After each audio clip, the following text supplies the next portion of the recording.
बिस्मिल्लाहिर्रहमानिर्रहीम। अस्सलाम वालेकुम नाज़रीन, आप देख रहे हैं बी वॉच न्यूज़ और मैं हूं नयाब अब्बासी। नाज़रीन, आज का प्रोग्राम एक निहायत अहम और हसास मौजू पर है। पाकिस्तान के किसान, उनके मसाइल और उनका सियासी मुस्तकबिल। इस मौजू पर बात करने के लिए हमारे साथ मौजूद हैं एक जानी पहचानी सियासी और समाजी शख्सियत, पाकिस्तानी तहरीक इंसाफ से ताल्लुक़ रखने वाले किसान विंग के सेक्रेटरी खालिद नवाज सदराई साहब। खालिद साहब न सिर्फ सियासी मैदान में सरगर्म अमल हैं, बल्कि किसानों के हकूक़ के लिए अमली तौर पर आवाज़ उठाने वालों में सफ़े अव्वल में शुमार होते हैं।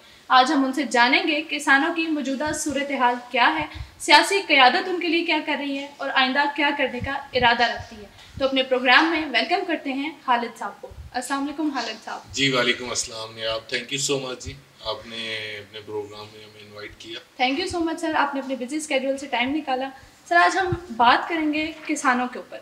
हालिया सालों में गंदम, चावल और गन्ने के ऊपर अगर बात की जाए तो बहुत अच्छी प्रोडक्शन हुई है किसानों की तरफ से, लेकिन उनको मुसलसल मुआशी दबाव का सामना करना पड़ रहा है। आपके नज़दीक इसकी बुनियादी वजूहात क्या हैं कि एक तरफ इतनी प्रोडक्शन हो रही है, दूसरी तरफ किसानों के शिकवे हैं, शिकायतें हैं, उनको इतने प्रॉब्लम्स का सामना करना पड़ रहा है, क्यों? नहीं, अब एक तो सबसे पहली बात तो ये है कि हम बचपन से सब लोग सुनते और पढ़ते आए हैं कि पाकिस्तान एक ज़राई मुल्क है, एग्रीकल्चर कंट्री होने के नाते, और इसका जो मतलब मईशत की, पाकिस्तान की मईशत में एग्रीकल्चर की जो हैसियत है वो एक रीढ़ की हड्डी के तौर पे है, और एग्रीकल्चर में, ज़राअत में किसान की हैसियत एक और रीढ़ की हड्डी की सूरत है। ऐसा ही है। तो अगर इंसानी जिस्म में रीढ़ की हड्डी काम ना कर रही हो या उसको डैमेज कर दिया जाए तो वो जिस्म मफलूज हो जाता है, ऐसा ही है। वो किसी काबिल नहीं बचता। बिल्कुल। तो ये बात बड़ी ही सिंपल है और ये रोज़े रोशन की तरह आया है कि हमारा जो ज़राई मुल्क है और उसकी जो रीढ़ की हड्डी है किसान, हम उसको बहुत बुरी तरह दानिस्ता या नादानिस्ता तो मैं नहीं कहूँगा, क्योंकि जो अरबाबो अख्तियार हैं जिनको आपने गवर्नमेंट में बिठाया हुआ है, जो इस वक्त गवर्नमेंट में बैठे हैं, उनके पास हर किस्म की मशीनरी है, हर किस्म के लोग हैं, थिंक टैंक्स हैं, सारा कुछ है। तो वो ये चीज़ें जानते बूझते हुए कैसे नादानिस्ता तो नहीं हो सकता, तो फिर ये दानिस्ता है, ये मुल्क दुश्मनी है, ये किसान दुश्मनी है। क्यों है, कैसे है, इसका तो नहीं पता, लेकिन ये बहुत जुल्म हो रहा है किसानों के साथ। हमने उनके लिए आवाज़ उठाना ही इसीलिए शुरू किया है। स्पेशली किसान विंग जो पाकिस्तान तहरीक इंसाफ का था, वो तकरीबन मतलब बहुत पहले बना था, लेकिन वो इतना एक्टिव नहीं था। फिर अभी हमारे जो ऑर्गेनाइज़र हैं किसान विंग के, शेख वकास अकरम साहब, उनको इमरान खान साहब ने ये स्पेशल ड्यूटी दी कि जो इतना बुरी तरह बहरान आया हुआ है, ज़राई बहरान, इसके ऊपर काम करने के लिए, तो उनको एज ए ऑर्गेनाइज़र किसान विंग बनाया गया। अच्छा खालिद साहब, माज़रत आपकी बात को मैं काट रही हूँ, जहाँ आपने खुद ही बताया कि किसान विंग बहुत पहले से बना हुआ है, लेकिन पहले एक्टिव नहीं रहा। इसकी क्या रीज़न थी, एक्टिव क्यों नहीं रहा? अच्छा देखिए, जब इमरान खान साहब की हुकूमत थी, पाकिस्तान तहरीक इंसाफ की हुकूमत थी, आप किसी भी जगह पे सर्वे कर लें, आप कहीं किसी गांव में चले जाएं, कहीं पे भी ओपनली आपको बताएंगे, या आप रिकॉर्ड्स उठा के देख लें, सिस्टम में हर चीज़ मौजूद है, कि गूगल करके देख लें कि यही किसान जो है वो 2021-22 में ये बहुत खुशहाल था। उसको बड़ा डिफरेंस था। वहाँ पे जितने उससे पहले मतलब ये गन्ना माफिया, शुगर मिल माफिया, इनसे किसानों को बड़ा ज़बरदस्ती जो है इनकी पेमेंट्स रिफंड करवाई गई। किसान को जो है वो गंदम की बहुत अच्छी प्राइस मिली, तब 4000 उनको मतलब रेट्स मिले। इस तरह हर महल्ले से किसान जो था वो खुशहाल था। जैसे हमारे इंडस्ट्रियलिस्ट खुशहाल थे, हमारे बहुत सारे रियल स्टेट वाले खुशहाल थे, तो इसी तरह किसान भी जो है वो बहुत हैप्पी भी था, खुशहाल भी था। तो इस वजह से उसकी एक्टिविटी कम होती गई। फिर उसके बाद जब इमरान खान साहब की हुकूमत ख़त्म हो गई, तो उसके बाद इतने इश्यूज बहुत ज़्यादा चल रहे थे कि उसमें ये विंग थोड़ा पीछे रह गया। लेकिन अब जो मतलब नेचुरली इस वक्त जो बहरान पैदा हुआ है, स्पेशली जो ये करंट सिनेरियोज में लास्ट 3 फसलें जो किसानों ने उठाई हैं, और उनके साथ जो बुरी तरह मतलब गवर्नमेंट जो पेश आई है, जिसमें उन्होंने उजाड़ के रख दिया है किसान को, उसके बाद इसकी ज़रूरत जो है वो बहुत शिद्दत से महसूस की गई। और इमरान खान साहब ने वो शेख वकास अकरम साहब को ड्यूटी दी, तो उन्होंने उस पर एक्टिव किया, और अभी माशाल्लाह से हम काफ़ी ज़्यादा एक्टिव हैं। और इस वक्त आपके दूसरे सवाल का जवाब है कि हम इस वक्त ये बात बड़ी क्लैरिटी के साथ, क्योंकि बजट पेश किया जा चुका है, पास होना बाकी है, तो हम अपनी आवाज़ उठा रहे हैं हर जगह पे असम्बली में उठा रहे हैं, हर तरीके से उठा रहे हैं और मुख्तलिफ जगहों पे हर डिस्ट्रिक्ट वाइज प्रोटेस्ट करके उठा रहे हैं। अगर हुकूमत जो है वो उस पर एक्शन नहीं लेगी तो यकीनन हम इससे फिर आगे अगले स्टेप पे आएंगे और हम ये मेक श्योर करेंगे कि जैसे भी मुमकिन हो सके किसानों को उसका हक मिले। ठीक। खालिद साहब, गुज़श्ता साल की अगर बात की जाए तो 31 मिलियन टन गंदम पैदा हुई है पाकिस्तान में, लेकिन किसान को अपनी गंदम 2800 के बजाय 2000 और 2200 रुपये मन बेचनी पड़ी। तो ये एक बहुत बड़ा सवालिया निशान है, इसको क्लियर करें कि ये क्यों? अच्छा, ये वही बात जो मैं पहले कह रहा हूँ कि पता नहीं गवर्नमेंट ये दानिस्ता तौर पे कर रही है या नादानिस्ता तौर पे कर रही है, लेकिन बड़ी सादा सी बात है कि अगर तो उन्होंने वो कहते हैं कि IMF ने लगाई हैं, कभी कहते हैं कि रोटी सस्ती करके देना चाह रहे हैं शहर वालों को, इस वजह से कर रहे हैं। तो बड़ी कॉमन सी बात है कि अगर आप रोटी सस्ती करके देना चाह रहे हैं तो वो भी हमारे पाकिस्तानी हैं जो शहरों की आबादी है या जो भी है, बहुत अच्छी बात है, आप उनको रोटी सस्ती करें, लेकिन आप 10 लाख किसानों का गला काट के तो उनको रोटी सस्ती प्रोवाइड ना करें। आप यकीनन उसके लिए ये पहले मेक श्योर करें कि जो किसान गंदम उगा रहा है वो उसकी कॉस्ट कितनी आ रही है, उसकी जो लिए जो चीजें उसकी कॉस्ट को हाई कर रही है उनकी प्राइस कम करें पहले। सही। आप खादों की प्राइस कम करें, आप उसको अच्छा बीज सस्ते दामों प्रोवाइड करें, आप ट्यूबवेल के जो बिजली के बिल हैं उनको जनाब सब्सिडाइज करें, पहले वो चीज़ों पे फोकस करें जो किसान को ये सारी चीज़ें महंगा बनाकर दे रही है, और उसके बाद आप गंदम को करें। आपने उन चीज़ों पे तो वर्क नहीं किया। कास्ट गंदम, हाँ, कास्ट आ रही है 3000-3500 रुपया और बिक रही है 1900 रुपया में, तो वो क्या करेगा किसान? इसमें किसान को जो नुकसान हो रहा है फिर वो दिल बर्दाश्त तो उसका होना है। बिल्कुल। अच्छा खालिद साहब, ये हकीकत नहीं है कि 2024 और 25 में जब किसान ने गंदम की रिकॉर्ड फसल उगाई, बहुत अच्छी फसल की प्रोडक्शन हुई है, तो हुकूमत ने इमदादी कीमत और ख़रीदारी बंद कर दी।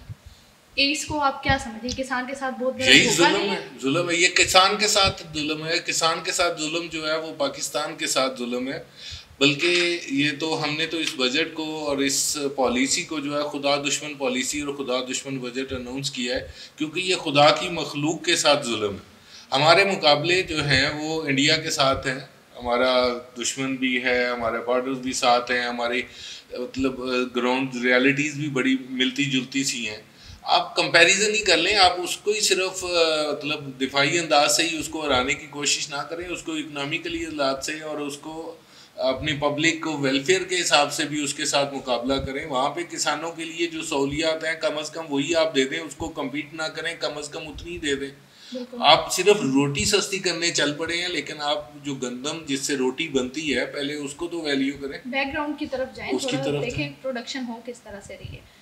अच्छा खालिद साहब, बताइएगा कि आप लोगों का जो विंग है, किसान विंग, जिसके बारे में आप बात भी करते हैं, ग्राउंड लेवल पर उसकी कारकर्दगी पर रोशनी डालें। आपके पास क्या प्लान्स हैं किसान को खुशहाल करने के लिए? जैसे आप खुद भी कहते हैं कि किसान जो है वो एक बैकबोन की जो है वो इम्पोर्टेंस रखता है तो मैशियत में, इसके हवाले से बताएं कि आपके पास क्या प्रोग्राम्स हैं किसान को खुशहाल बनाने के लिए? देखिए नायाब, किसानों को सिंपली यही है कि इस वक्त गवर्नमेंट के सामने ही हम उसको मजबूर कर सकते हैं, प्रोटेस्ट करके कर सकते हैं, आवाज़ उठा के कर सकते हैं, क्योंकि किसान अपनी आवाज़, ये एक बहुत बड़ी एक्टिविटी है कि किसान की आवाज़ को आप खेतों से निकाल के आप ऐवान तक लें। आप देखें अभी जो हालिया बजट की इजलास चल रहे हैं, आप उसमें देखें कि पाकिस्तान तहरीक इंसाफ जो है वो हर तरीके के साथ किसानों के लिए आवाज़ बुलंद कर रही है।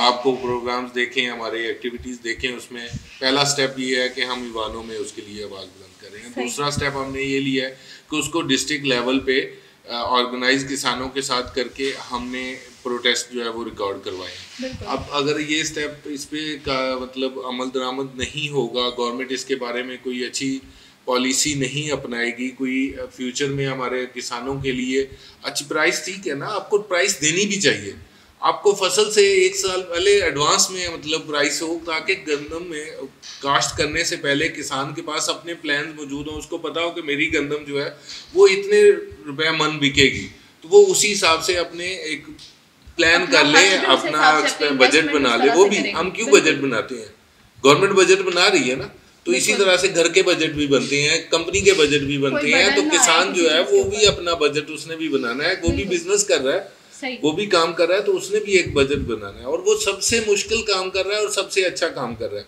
मुश्किल इन द सेंस कि वो दिसंबर की रातों में जनाब पानी लगा रहा है, जब हमारे दरवाजे का थोड़ा सा कोई खुल जाए तो हम एकदम शोर मचा देते हैं, और वो खेतों में ठंडे पानी में जनाब उस वक्त कई उठा के तो पानी लगा रहा होता है। इसी तरह गर्मियों में हमारा कोई थोड़ा सा दरवाजा कोई कमरे में एसी वाले में बैठे हों और खुल जाए, या गाड़ी का शीशा कोई नीचे कर दे तो हम चीख उठते हैं कि बहुत गर्मी आ रही है, बंद करें।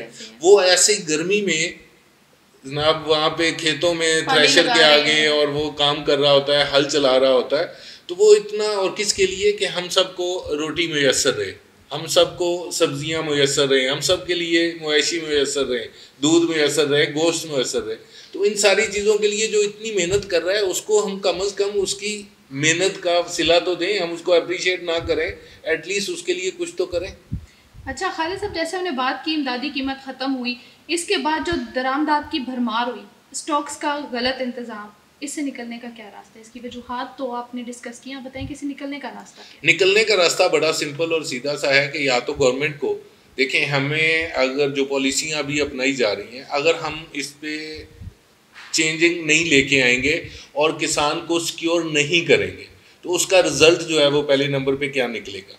उसका रिजल्ट ये निकलेगा कि अगले साल किसान जो है वो गंदम नहीं लगाएगा, वो अफोर्ड ही नहीं कर रहा, उसको तो कुचल के रख दिया है। 3 फसलें जिसकी ऊपर नीचे तबाह हो गई हैं, उसके तो पीछे पहले ही आड़ती लगा हुआ है कि पिछले पैसे दो, तो वो अब कहाँ से नया उससे बीज उठाएगा और कौन से आड़ती जो है वो उसको पैसे देगा, या कौन सा लोग उसको खाद स्प्रे देंगे? उसके अपने पास हैं कोई नहीं, पिछले उसने पहले देने हैं, तो वो कहाँ से लगाएगा? आपकी इफेक्ट होगी गंदम, अगली बार इतनी नहीं होगी, आपकी प्रोडक्शन कम होगी, आपकी कपास की प्रोडक्शन कम होगी, आपकी मकई की प्रोडक्शन कम होगी। उसका रिजल्ट क्या आएगा? आप इंपोर्ट करेंगे, आप इंपोर्ट करेंगे, आप इंपोर्ट करने जाएंगे, आपके पास पहले ही डॉलर्स नहीं है, आप और डॉलर्स कहाँ से लाएंगे और कहाँ से इंपोर्ट करेंगे? इसी तरह आपने घर पे किसानों से खरीदी नहीं है।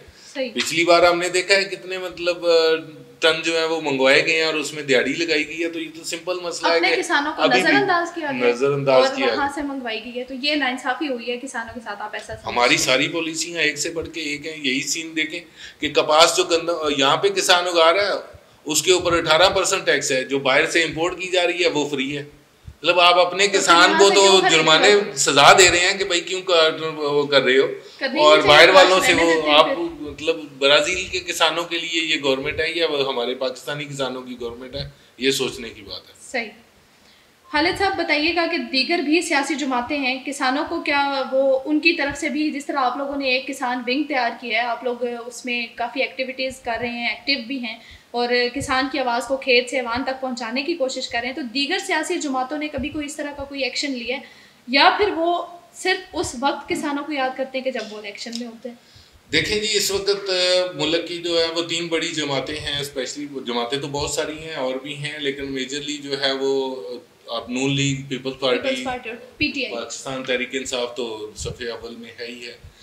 अब वो दोनों हुकूमत में खुद हैं, हुकूमत में खुद हैं। अगर वो किसानों की आवाज़ उठाते हैं, उनको तो आवाज़ उठाने की ज़रूरत नहीं है, वो खुद गवर्नमेंट में है, वो किसानों के लिए अमली इक़दाम उठाएं, उनको क्या ज़रूरत पड़ी है कि आवाज़ उठाएं? वो तो इक़दाम उठाएं, वही है गलत पॉलिसियाँ वही हैं जो किसान को कुचल रहे हैं। अच्छा, तो ये सारी उनकी तरफ से हो रही है, ये उनकी तरफ से हो रही है, हम इसीलिए तो किसानों के साथ आपके ये बेसिकली कॉन्फ्लिक्ट्स हैं दोनों पार्टीज के साथ।